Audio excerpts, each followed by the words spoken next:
السلام عليكم ورحمة الله وبركاته أحبابي أعزائي الكرام أصحابتي الغالية ما أنت وحائلين وضع سيدا gacmaha loo nadiifiyo loo qurxiyo loo cadeeyo si dabiici ah soo dhawaada qalbi nuura channel asxaabteeda qaaliga ah halkan waxaan noogu diyaarsan 3 galaas oo biyo ah oo biyihii caadiga ahaa ayaa noogu diyaarsan kadib waxaa sameeynaa waxaa ku darsanaynaa 2 qaado oo baking soda waxay tartaa inay faa'iidadeeda ay tahay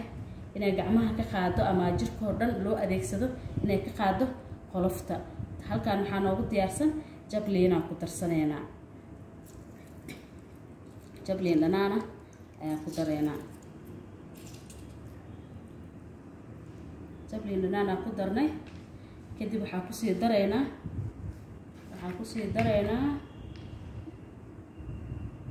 2 qaado oo qal ah darsanayna oo yar oo qal ah ma sha Allah kadibna waxaan bilaabaynaa gacmihii muddo 1 daqiiqo ah horta waa inaa gacmaha saas biyaha u dhex dhigtaa waa biyihii iyo qalkii iyo liin dhanaantii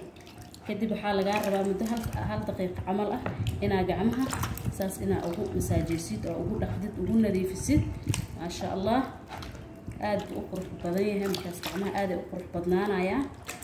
kaasas ugu haysid muddo ugu dhaqdid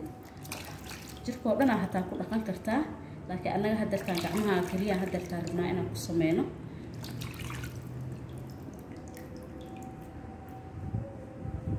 kadib waxaa sameynaynaa gacmihii waa nadiifinaynaa waa qalajisanaynaa gacmaha marka la qalajiyo kadib haddana waxaan rabnaa inaan sameysano scrubkii gacmaha oo aad u qurxin lahaa oo madmadowga faraha madmadowga kasii baabi'in lahaa hadartaan aan sameysanaynaa waxaan halkaa kusoo diyaarsanaynaa 1 qaado oo sokor ah ayaa diyaarsanaynaa kadib waxaa sameynaynaa qaadada sokorta ahayd waxaa ku darsanaynaa 1 qaado oo malab ah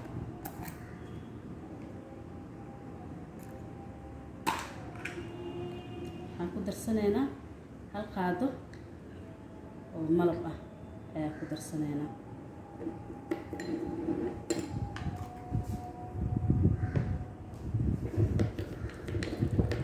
fiican ayaa isugu qasaynaa malab waa wada naqaanaa iyo sokorta waxtarkeeda ma sha Allah kadib waxaa sameysanaynaa waxaa ku sii dareynaa 1 qaado oo saliida oo oliivada ah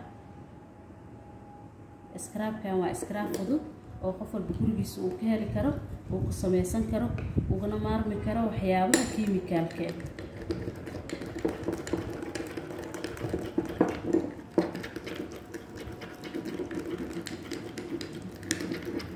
scrub jirka u roon tissuega ka baabi'inaya qurxinaya ma sha Allah sidaan uu isku bedelaa aragtid kaas ayaa sameysanaysaa waxaan la raacaynaa madmadowgii faraha ayaan la raacaynaa scrubkan gacmaha aad ayuu u qurxiyaa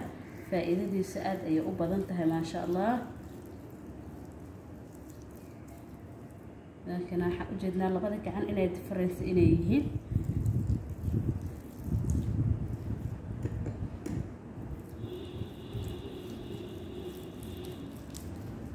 scrubkan markaa sidaa u samaysatid